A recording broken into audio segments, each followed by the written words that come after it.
শাড়িটা এইভাবে ফেলছি। তোমার ক্লায়েন্ট হচ্ছে হেলদি, সবার ক্ষেত্রে কিন্তু আমরা প্লিটটা এক জায়গায় করব না। আমরা এইখানটায় পিনটা কখন করব, কোন কোন ক্লায়েন্টের উপর করব, এখানের পিন আর এখানের পিন তোমরা যখন যে ক্লায়েন্টের সঙ্গে কাজ করছো তখন জিজ্ঞেস করে নেবে, তার কাছে একটা স্পেশাল ডে, পিক ডে ছাড় করা আছে, এর মাপে করবো। সময় অনেক শাড়ির পাড় এরকম চওড়া আছে, সেই ক্ষেত্রে আমরা কি করবো, তাহলে এত বড় রাখবো কি? সবসময় সহজ উপায় হলো এরকম, হাত দিয়ে ধরবে, নখ দিয়ে প্লিটটা, এই যে আমি এরকম সুন্দর করে প্লিটটা দেখালাম, বোঝা গেছে? রূপা একদম বুঝতে পেরেছে ক্লিয়ারলি? এইরকম নিজে আবার করে দেখাতে পারবে? হ্যাঁ, করে দেখাতে পারবে তো?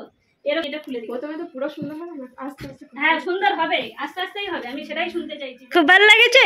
ও বাবা বলছে খুব ভালো, মানে এরকম ভাবে শাড়ি, এই স্টাইলটা ভালো লেগেছে, মানে এরকম ভাবে স্টাইল, কমফোর্টেবল লাগছে? এত ভারী শাড়ি পরে কমফোর্টেবল? হ্যাঁ।